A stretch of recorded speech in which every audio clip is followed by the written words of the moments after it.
ರೈತ ಬಾಂಧವರೇ ಹಾಗೂ ನವೋದ್ಯಮಿಗಳೇ ಹಾಗೂ ವಿಜ್ಞಾನಿಗಳೇ, ಭಾರತದಲ್ಲಿ ಕೃಷಿ ಉತ್ಪಾದನೆ ಉತ್ತನ್ನಕ್ಕೇರಿದೆ. ಆದರೆ ಉತ್ಪಾದನೆ ನಂತರ ಏನು ಅಂದರೆ ನಮ್ಮಲ್ಲಿ ಸಾಕಷ್ಟು ಸವಾಲುಗಳನ್ನು ಎದುರಿಸ್ತಾ ಇದ್ದೀವಿ. ಇದು ಉತ್ಪಾದನೆ ಅನ್ನೋದು ಬರೇ ಅರ್ಧ ಸತ್ಯ. ಪೂರ್ಣ ಸತ್ಯಕ್ಕೆ ಉತ್ಪಾದನೆ ನಂತರ ಏನು ಪರಿಸ್ಥಿತಿ ಅಂತ ನಾವು ತಿಳ್ಕೊಂಡ್ರೆ ನಮ್ಮಲ್ಲಿ ಉದ್ಯಮಿಗಳ ಕೊರತೆ ಎದ್ದು ಕಾಣ್ತಾ ಇದೆ. ಇಂತಹ ಉದ್ಯಮಿಗಳನ್ನು ಉದ್ಯಮಗಳನ್ನು ಸ್ಥಾಪನೆ ಮಾಡೋದಕ್ಕೆ ಸರ್ಕಾರ ಹಾಗೂ ಸ್ವಯಂ ಸಂಸ್ಥೆಗಳು ಸಾಕಷ್ಟು ಬೆಂಬಲವನ್ನು ಕೊಡ್ತಾ ಇದೆ.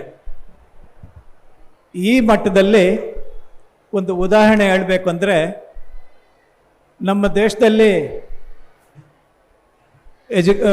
ವಿದ್ಯಾಭ್ಯಾಸ ಪಡೆದು ಅಮೇರಿಕಾಗೆ ಹೋಗಿ ಒಬ್ಬ ಸಾಫ್ಟ್ವೇರ್ ಉದ್ಯೋಗಿಯಾಗಿ ಇದು ಬೇಡ ಅಂತ ವಾಪಸ್ ಬಂದು ಮಂಡ್ಯ ನೆಲದಲ್ಲಿ ಮಂಡ್ಯ ಆರ್ಗ್ಯಾನಿಕ್ಸ್ ಅಂತ ಒಂದು ಸಂಸ್ಥೆಯನ್ನು ಹುಟ್ಟುಹಾಕಿ ಬೆಂಗಳೂರು ನಗರದಲ್ಲಿ ಅದನ್ನು ಒಂದು ಪ್ರಖ್ಯಾತವಾದ ನೇಮ್ ಆ್ಯಂಡ್ ಫೇಮ್ ಹೆಸರುವಾಸಿಯನ್ನು ಗಳಿಸಿದ್ದಾರೆ.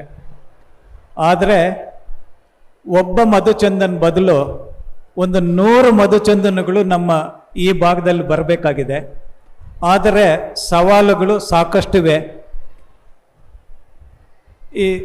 ಅಂದರೆ ನೀವೇನೊಂದು ಕೋಟಿ ಬಂಡವಾಳ ಹೂಡಬೇಕಾಗಿಲ್ಲ. ನಿಮ್ಮಲ್ಲಿ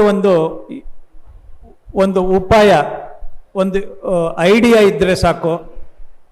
ಈ ದಿಕ್ಕಿನಲ್ಲಿ ನಾನು ಹೆಚ್ಚಿಗೆ ಮಾತಾಡೋದನ್ನು ನಿಲ್ಲಿಸಿ ಮಧುಚಂದನ್ ಅವರಿಂದ ನಾನು ಪ್ರಾರಂಭ ಮಾಡ್ತೀನಿ. ಮಧುಚಂದನ್ ಅವರೇ, ನೀವು ಈ ನೆಲ ಜಲದಲ್ಲಿ ಹುಟ್ಟಿ ಪ್ರಪಂಚದಲ್ಲಿ ಸುತ್ತಾಡಿ ಬಂದು ಈ ಕೃಷಿ ಕ್ಷೇತ್ರಕ್ಕೆ ಉತ್ಪಾದನೆ ನಂತರ ಉತ್ಪಾದನೆ ಇಂಟಿಗ್ರೇಟ್ ಮಾಡಿ ಒಂದು ಬ್ರ್ಯಾಂಡನ್ನು ಕ್ರಿಯೇಟ್ ಮಾಡಿದ್ದೀರಿ.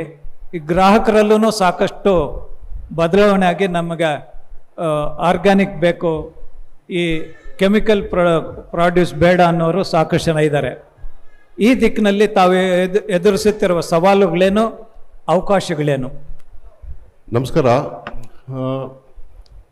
ನಮ್ಮ ದೇಶದಲ್ಲಿ ಕೃಷಿನ ಯಾವ ರೀತಿ ತೋರಿಸ್ತಾ ಇದ್ದಾರೆ ಅಂದರೆ, ನಮ್ಮ ದೇಶದ ಜನ ಮರ್ತ್ಬಿಟ್ಟಿದ್ದಾರೆ. ನಮ್ಮ ದೇಶ ಶ್ರೀಮಂತ ಯಾರಿಂದ ಆಗಿತ್ತು, ಯಾವ ಕಾರಣದಿಂದ ಆಗಿತ್ತು ಅನ್ನೋದು ನಮ್ಮ ದೇಶದ ಜನ ಮರ್ತ್ಬಿಟ್ಟಿದ್ದಾರೆ. ಇವತ್ತು ನಮ್ಮ ದೇಶದಲ್ಲಿ ನಾವೇನು ಅಂದ್ಕೊಂಡಿದ್ದೀವಿ ಅಂದರೆ, ಕೃಷಿ ಅಂದರೆ ಅದ್ರಲ್ಲಿ ಬಡತನ ಇದೆ, ಅದರಲ್ಲಿ ದುಡ್ಡಿಲ್ಲ. ಈವನ್ ಮಾಧ್ಯಮಗಳು ಕೂಡ ಕೃಷಿಕನ್ನ ಹೆಂಗೆ ತೋರಿಸುತ್ತೆ ಅಂದರೆ ಅರ್ಕಲು ಬಟ್ಟೆ ಹಾಕ್ಕೊಂಡಿರೋದು, ಒಂದು ಇದಿಲ್ಲ, ಕೃಷಿಲಿ ದುಡ್ಡೇ ಇಲ್ಲ ಅಂತ ಪ್ರೂವ್ ಮಾಡಿಬಿಟ್ಟಿದ್ದಾರೆ. ಇವತ್ತು ದೊಡ್ಡ ಚಾಲೆಂಜ್ ಅಂದರೆ ರೈತನ ಮಕ್ಕಳು ಕೃಷಿ ಮಾಡ್ತೀನಿ ಅಂದರೆ ಅವ್ರ ಅಪ್ಪ ಅಮ್ಮನೇ ಬೇಡ ಅಂತಾರೆ. ಆ ಥರ ಒಂದು ಪರಿಸ್ಥಿತಿ ಇವತ್ತು ನಿರ್ಮಾಣ ಆಗಿದೆ. ನಾನು ಅಮೇರಿಕಾಯಿಂದ ವಾಪಸ್ ಬಂದಾಗ ತುಂಬ ಜನ ನನ್ನ ಸಾವಯವ ಕೃಷಿ ಮಾಡಬೇಕು, ನಮ್ಮ ದೇಶ ಬಡತನ ಆಗಿರೋದೇ ಹೊಸ ಕೃಷಿ ಅಳವಡಿಸ್ಕೊಂಡಿದ್ದಕ್ಕೆ, ವೆಸ್ಟರ್ನ್ ಕೃಷಿ ಪದ್ಧತಿಗಳು ಮಾಡಿದ್ದಕ್ಕೆ ನಮ್ಮ ದೇಶ ಈ ಥರ ಆಗಿರೋದು. ಕೃಷಿ ಇವತ್ತು ಇದನ್ನು ಮಾಡಬೇಕು ಅಂದಾಗ ತುಂಬ ರೆಸಿಸ್ಟೆನ್ಸ್ ಬಂತು. ತುಂಬ ಜನ ಮಾಡಬೇಡಿ, ಯಾಕೆ ವಾಪಸ್ ಹೊಟ್ಟೋಗಿ ಅಮೇರಿಕಾಗೆ ಮಾಡಬೇಡಿ ಅಂತ ತುಂಬ ಇದು ಮಾಡಿದ್ರು. ತುಂಬ ಮಾಹಿತಿ ಕೊರತೆ ಇತ್ತು. ಅದೆಲ್ಲ ಚಾಲೆಂಜಸ್ ಓವರ್ಕಮ್ ಮಾಡಿಬಿಟ್ಟು ಇವತ್ತು ಒಂದು ದೊಡ್ಡ ಸಂಸ್ಥೆಯಾಗಿ ಆರ್ಗ್ಯಾನಿಕ್ ಮಂಡ್ಯ ಬೆಳೆದಿದೆ. ಸೊ ನಮ್ಮ ದೇಶದಲ್ಲಿ ಪ್ರಾಬ್ಲಮ್ ಏನಂದರೆ, ಕೃಷಿ ಬಗ್ಗೆ ಎಲ್ಲ ಮಾತಾಡ್ತಾರೆ, ರೈತನ ಬಗ್ಗೆ ಎಲ್ಲ ಮಾತಾಡ್ತಾರೆ, ಆದರೆ ಅದಕ್ಕೆ ತಕ್ಕಾದ ಸಪೋರ್ಟಿವ್ ಸಿಸ್ಟಮ್ಮು ನಮ್ಮಲ್ಲಿ ಇಲ್ಲ. ಕೃಷಿ ನಮ್ಮ ದೇಶದಲ್ಲಿ ನೀವು ಯಾವುದೇ ಕೃಷಿಕರು ಹಿಂದೆ ಒಂದು 40 ವರ್ಷದಿಂದ 50 ವರ್ಷದಿಂದ ಕೃಷಿಕರ ಮನೆಯಲ್ಲಿ ಅವ್ರ ಮನೆ ಎಷ್ಟು ಸಮೃದ್ಧವಾಗಿತ್ತು ಅಂದರೆ, ಕಾಸನ್ ಸರ ಇತ್ತು, ಅಜ್ಜಿಗಳ ಹತ್ರ ಡಾಬ್ ಇತ್ತು, ವಂಕಿ ಇತ್ತು, ಬೈತಲೆ ಬೊಟ್ಟು ಇತ್ತು. ಕೃಷಿಕರ ಮನೆ ಅಷ್ಟು ಚೆನ್ನಾಗಿದ್ದಂಥ ಮನೆ ಇವತ್ತು ಕರಿಮಣಿ ಸರ ಕೂಡ ಇಲ್ಲ. ಆ ಕೃಷಿನ ಅಷ್ಟು ಕೇವಲವಾಗಿ ಮಾತಾಡಿ ಯಾರು ಕೃಷಿ ಮಾಡೋಕ್ಕೆ ಇವತ್ತು ಮುಂದೆ ಬರಲ್ಲ. ಮತ್ತೆ ಮುಂದೆ ಬರೋದಕ್ಕಿಂತ ಹೆಚ್ಚಾಗಿ ಯಾರು ಮಾಡಕ್ ಹೋದ್ರೆ ಎಷ್ಟೋ ಜನ ಹೇಳ್ತಾರೆ, ಅಣ್ಣ ನಮ್ಮ ಅಪ್ಪ ಅಮ್ಮನ ಹತ್ರ ಬಂದು ಮಾತಾಡಿ, ನನ್ ಬಿಡ್ತಿಲ್ಲ ಇವರು, ನನ್ ಬೆಂಗಳೂರಲ್ಲಿ ಇರಕ್ಕೆ ಇಷ್ಟ ಇಲ್ಲ, ವಾಪಸ್ ಹೋಗ್ಬೇಕು, ನಮ್ಮ ಅಪ್ಪ ಅಮ್ಮ ಬಿಡ್ತಿಲ್ಲ ಅಂತ ಆ ಥರ ಪರಿಸ್ಥಿತಿ ಇರೋದು. ಇದೊಂದು biggest challenge in Indian agriculture today. ನಾವು ಕೂಡ ಅದನ್ನ ಫೇಸ್ ಮಾಡಿದ್ವಿ, ಬಟ್ ನಾವು ಯಾರ ಮಾತು ಕೇಳಲಿಲ್ಲ, ಓವರ್ಕಮ್ ಮಾಡ್ಕೊಂಡು ಬಂದ್ವಿ.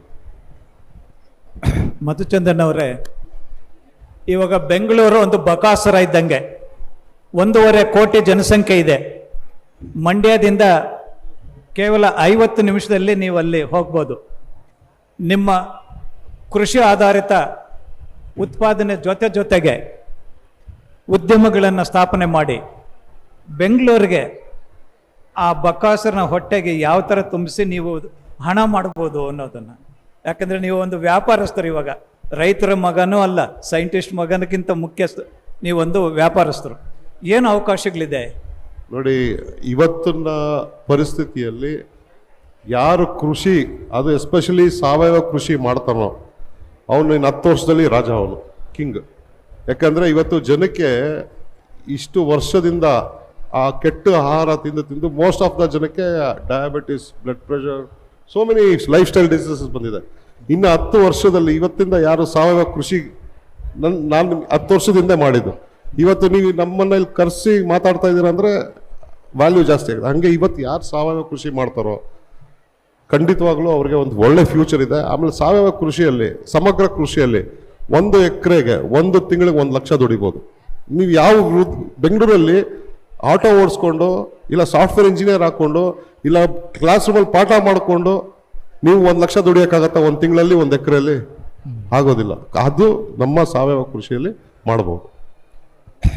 ಈ ದಿಕ್ಕಿನಲ್ಲಿ ತಾವೇ ಒಂದು ವ್ಯವಹಾರ, ಒಂದು ಕಂಪನಿನ, ಒಂದು ಸಂಸ್ಥೆಯನ್ನು ಕಟ್ಟಬೇಕು ಅಂದರೆ ಅದರಲ್ಲಿ ವ್ಯಾಪಾರದಲ್ಲಿ ಲಾಭ ಗಳಿಸ್ಬೇಕು, ಸಂಸ್ಥೆ ಉಳಿಬೇಕು ಅಂದರೆ ತಂತ್ರಜ್ಞಾನ ಬಹಳ ಮುಖ್ಯ. ಟೆಕ್ನಾಲಜಿ ಅಂತ ಇವಾಗ ನೀವು ಏನು ಹೇಳಿದ್ರು, ಆ ತಂತ್ರಜ್ಞಾನ ಬಹಳ ಮುಖ್ಯ.